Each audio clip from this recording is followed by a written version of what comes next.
Hey mga brods, eto nga diba napakainit na itong Cedric Berfield at RR Pugoy trade. Pero alam nyo ba mga kabrods, ito pong si Cedric Berfield, kursonada rin pala ng San Miguel Beermen at RR Pugoy sa Barangay Nebra, San Miguel. Unahin muna natin ito pong Cedric Berfield to SMB. Yes mga kabrods, matagal na ito. And ito, nakikita nyo ba na ito pong sinabi rin ni Mr. Snow Badwa na meron ngang big guard ang gustong kunin etong si San Miguel Beermen. So marami nga tayong mga big guards dito sa PBA na parang talagang narurumor na isa, ito pong si Cedric Berfield sa mga talagang nakikita nila na ito yung tinutukoy ng San Miguel Beer. So ito nga mga brods, ito po kasing si Cedric Berfield ay talaga naman mga kabrods, yes, talaga namang magaling ito sa performance, stats, and highlights dito sa Blackwater Bossing. As of now rin ito pong si Cedric Berfield ay talagang binubuhat or pilit binubuhat ito pong B-bossing na ito. So ito po kasi si Cedric Berfield, ma-average lang naman ng 20 puntos pataas lagi every season dito sa Blackwater. Kaya nga ito pong si Cedric Berfield narurumor na ngayon na gustong kunin din ng TNT tropang 5G. Yes mga brods, kaya nga diba ino-offer nila ito pong si RR Pugoy. Pero ito pong SMB kasi gusto nila itong sumama sa pila sa paghatak dito kay Cedric Berfield. Dahil ito na po kasing SMB, alam din naman natin, gumugusto na dito sa Grand Slam run na ginagawa nila. Dahil syempre mga brods, last season nakapagkampiyon ng SMB. Ngayong season na naman yung commissioners, gusto na nilang iuwi. Ito pong kampiyonato ngayong season din mga kabrods. Kaya ito, pilit silang nagpapalakas sa lineup nila. Ewan ko nga kung talagang maaagawan nilang TNT tropang 5G sa pagkuha at paghatak dito kay Cedric Berfield. Dahil mga kabrods, ang hirap din kunin kapag ito pong TNT ang kalaban mo sa pila. Dahil syempre, isa rin ito sa mga may perang kupunan at kumpanya dito sa PBA. Kaya kapag nauna yan, at alam din naman natin ng TNT, ang pinakatalagang farm team nila ay Blackwater Bossing mga kabrods. Dito sila pumipitas at dito rin sila nagtatapon ng mga players na galing TNT.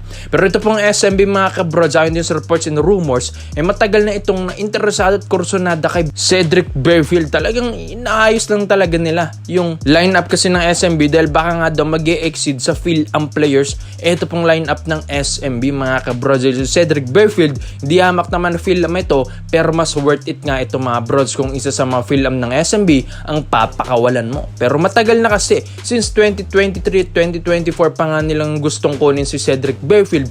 Pero yung mga panahon kasi na yun, mga season kasi na yun, hindi pa nagkiklik ito pong performance ni Cedric Berfield. Neto lang kasi, last year lang din, dito na mas nakitaan ng potential ito pong si Cedric Berfield. Kaya ito, mga bigating teams ngayon, gumagalaw na para makuha siya.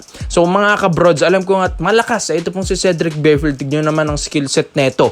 Kayang pumukol na tres, kayang gumawa ng plays, and yung court vision neto talagang maganda pa rin kahit mapapano mga kabrods. Ito po talaga yung talagang gusto ng mga bigating team sa kanya, yung pagiging scorer neto. Yes mga bros, hindi mo talaga mawawala yan dito kay Cedric Berfield. Kahit alisin mo na yung mga rebounds at assist neto, pero yung pagiging scorer neto ay naandyan pa rin mga kabrods. Talagang 20 puntos pataas din ang ginagawa rin neto ni Cedric Berfield every game. Kaya yun din yung gusto kasi ng SMB. Isang point guard na talagang legit scorer, elite scorer, at talagang kahit maalat yung mga players mo, ito pong isang si Cedric Berfield ang isa sa mga consistent na magiging player mo sa SMB. At ito, napakalaki ng chance na ng SMB na makapagkampiyon once na makuha nila. Ito pong napakagandang at napaka-elite na point guard na ito. 6'1", 6'2", ito pong si Cedric Berfield. Baka ito na ba yung tinutukoy na big guard ng San Miguel Beermen? Komento mo na opinion mo dito mga brods at isay natin yan.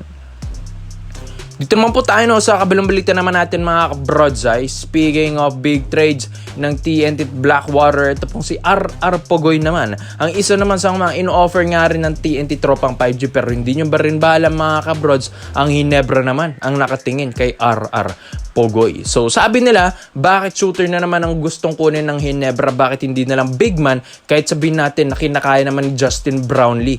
Ito pong import conference natin ngayon sa Commissioner's Cup 2026. Mga kabrods, ito kasi yung isa sa mga weaknesses ng Barangay Nebra San Miguel ay yung mga shooting guard position. Yes mga kabrods, although yes, may mga SG sila dyan pero hindi naman ganun ka consistent mga kabrods. Ito kasi si RR Pogoy, iba rin ito. Kahit sabihin nating injury prone na nga rin ito sa TNT, kaya nga ino-offer nila ito para kay Cedric Berfield.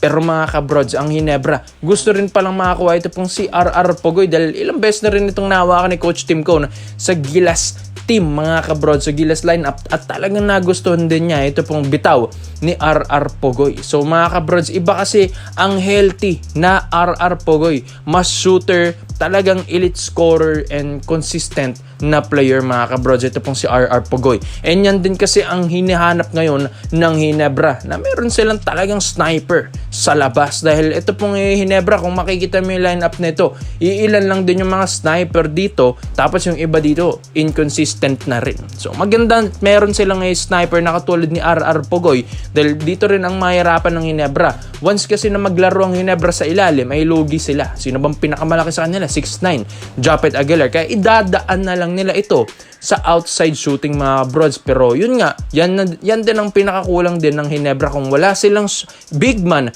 na legit mga kabrods, ay idaan mo na lang sa outside shooting na katulad ni RR Pogoy. Kaya yan nga ang pinakakulang ng Hinebra. Wala silang legit talaga lehitimong scorer mga kabrods. Kaya ito, gustong gusto nilang makakuha na si RR Pogoy. Kaso nga lang mga kabrods, ongoing nga yung transaction ng Blackwater Bossing at TNT Tropang 5G. So paano sisingit ang Hinebra dito? So kailangan din kasi ng Hinebra, kung gusto nilang sumingit talaga, ay mag-offer sila ng isang bigating player rin.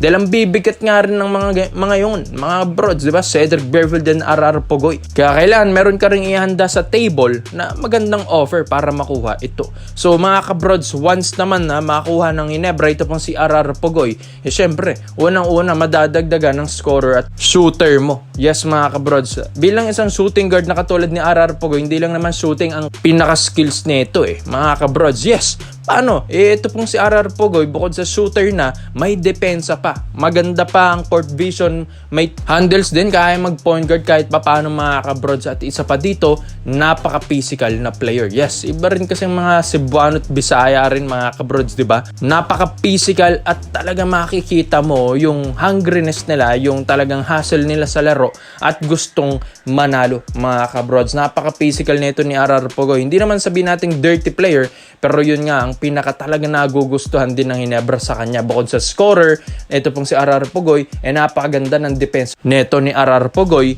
lalong-lalo na sa mga ka-position niya, sa mga shooters, mga kabrods. Ang ganda rin ng depensa nito. Kaya nga, di ba, ilang beses itong naiimbitan sa Gilas Pilipinas dahil bukod sa shooter ito, napakaganda pa ng depensa. Kaya ikaw, mga kabrods, sa tingin nyo ba, ito ba yung dapat sumingit ang Hinebra na makuha nila si RR Pogoy at hayaan na lang ito pong transaction ng TNT Blackwater Bossing? Kaya komento mo lang opinion mo dito mga brods at isa natin yan.